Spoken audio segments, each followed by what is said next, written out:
విశ్వకర్మలు gold స్మిత్కి జరుగుతూ ఉన్న స్వర్ణకారులకు జరుగుతూ ఉన్న కష్టాల గురించి ఎవరన్నా ఒకరు మాట్లాడినారా ఈ వైపు నుంచి?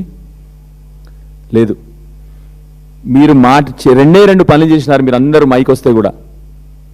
ఒకటేమో అవినీతి చేస్తున్న మంత్రి గారిని వెనకేసుకురావడం, రెండోది పార్టీలు మారిన శాసనసభ్యుడిని వెనకేసుకురావడం మీరు మాట్లాడింది.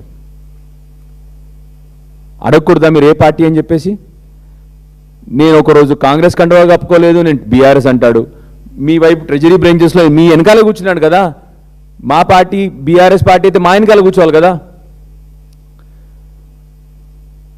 రాష్ట్రంలో వారిని కేసీఆర్ గారు ఎంపీ చేసి, ఎమ్మెల్సీ చేసి, డిప్యూటీ సీఎం చేసి, ఎమ్మెల్యే మళ్ళీ మొన్న చేస్తే అట్లాంటి పార్టీ మారి ఇవాళ కేసీఆర్ గురించి అసభ్యంగా మాట్లాడుతుంటే అట్లాంటి నాయకుని మీరు అందరూ వెనకేసుకొస్తా ఉన్నారా అని అడుగుతా ఉన్నా నా తోటి శాసనసభ్యులు, నూతనంగా వచ్చిన శాసనసభ్యులందరినీ. అది సబబా? మీరు సమర్థిస్తూ ఉన్నారా?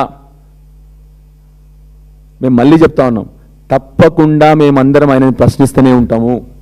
మీరు ఏ పార్టీ అని అడుగుతాము. రాజ్యాంగంపై మాకున్న నమ్మకము, రాజ్యాంగం విలువలు కాపాడాల్సిన బాధ్యత మనందరి మీద ఉంది. తప్పకుండా అడుగుతాము. మీరు కూడా మిమ్మల్ని దయచేసి కోరుతా ఉన్నాను, నూతనంగా వచ్చినారు మీరు అందరు కూడా, మీలాగా మేము కూడా కొత్తగా ఫస్ట్ టైం వచ్చినాం అసెంబ్లీకి. మనం కూడా అసెంబ్లీ విలువలు, రాజ్యాంగ విలువలు కాపాడకపోతే ఇంకా రాజకీయ నాయకుల పట్ల ఇప్పటికే బయట అందరు నవ్వుతా ఉన్నారు. ఎమ్మెల్యేలు అసెంబ్లీలో జరుగుతున్న చర్చ గురించి చూసి పిల్లలు కూడా నవ్వుకుంటున్న పరిస్థితికి వచ్చింది. ఎన్నిసార్లు మన పాలసీల గురించి డిస్కస్ చేసినాం? మీరే ఒకసారి ఆలోచన చేయండి. పాలసీల గురించి మాట్లాడుతున్నామా? పర్సనల్ వ్యక్తుల గురించి మాట్లాడడం మొదలుపెట్టినాం మనం. ఒక శాసనసభ్యుడు ఇంకో శాసనసభ్యుడిని ఏ పార్టీ అని అడిగినందుకు ఆ శాసనసభ్యుని మీద బూతులు మాట్లాడడం, మైనింగ్ సంబంధించిన విషయాన్ని డిస్ట్రాక్ట్ చేయడానికి మొత్తం సబ్జెక్ట్ అంతా డిస్ట్రాక్షన్ అయిపోయింది. సో దయచేసి ఆలోచన చేయండి మీరందరూ కూడా. మనం ప్రజలు ఎందుకు ఇక్కడ పంపించినారు? మన వ్యక్తిత్వాల, మనం అందరం శత్రువులం కాదు, మనం ప్రత్యర్థులం. వేరు వేరు రాజకీయ సిద్ధాంతాలు ఉన్న ప్రత్యర్థులం అంతే తప్ప మన శత్రువులం కాదు. మీరు మమ్మల్ని అటాక్ చేయడం, మీరు మిమ్మల్ని అటాక్ చేయడం కాదు. మనం చర్చించాల్సింది ప్రజల సమస్యల పట్ల, మనం చర్చించాల్సింది ఊర్లలో జరుగుతున్న కష్టాల పట్ల,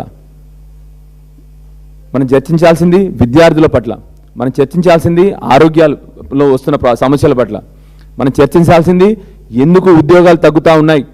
మొన్న మీరు చూసినారు ఐటీ ఉద్యోగాలు బాగా తగ్గినాయి. మొన్న మీరు చూసినారు టీఎస్ఐ పాస్ నుండి వచ్చిన కంపెనీలు ఏంటి అవన్నీ మొత్తానికి ఆ వెబ్సైట్ తీసేసినారు. ఎందుకంటే ఏమి కంపెనీలు రావట్లేదు మన తెలంగాణ రాష్ట్రానికి. ఈ కదా మనం మాట్లాడాల్సింది. విద్య, ఉద్యోగం, ఆరోగ్యం నూతనంగా వచ్చినప్పుడు మనం కూడా ఒక మార్పు తీసుకురాకపోతే ఇంకా ఎట్లా? దయచేసి ఆలోచన చేయండి మీరందరూ కూడా. మీరందరూ మొన్న ఒకసారి నిలిచి ఒక బీజేపీ శాసనసభ్యుడు ఏమీ అనకపోయినా కేవలం వ్యంగ్యంగా మాట్లాడినందుకే ఇందిరమ్మ గురించి మీరందరూ నిల్చొని ఆ రోజు ఆ శాసనసభ్యుని పట్ల మీరందరూ కూడా ఖండించినారు. మేము కూడా ఖండిస్తాం. ఎవరైనా వ్యంగ్యంగా మాట్లాడినా, పెద్ద గొప్ప నాయకుల గురించి మాట్లాడినప్పుడు మేము అందరం కూడా సమర్థిస్తాం. మరి ఎప్పుడన్నా మీ నాయకుడిని, లీడర్ ఆఫ్ ద హౌస్ని, ముఖ్యమంత్రి గారిని మీరు ఎప్పుడన్నా అడిగినారా? ఇవాళ మీరందరూ కూర్చున్న తెలంగాణ రాష్ట్రంలో సాధించిన నాయకుడు, 60 ఏళ్ల సుదీర్ఘ పోరాటం తర్వాత 14 ఏళ్ళు మలిదశ పోరాటం చేసి తెలంగాణ సాధించిన నాయకుడు, దేశంలోనే ఒక సిద్ధాంతం పట్ల అత్యధిక సార్లు రాజీనామా చేసిన నాయకుడు, దేశంలోనే అత్యధిక ఎలక్షన్లు గెలిచిన నాయకుడు అండ్ కేసీఆర్ గురించి అసభ్యంగా మాట్లాడుతుంటే మరి మాకుండదా బాధ? ఒకసారి ఆలోచన చేయండి మీరు.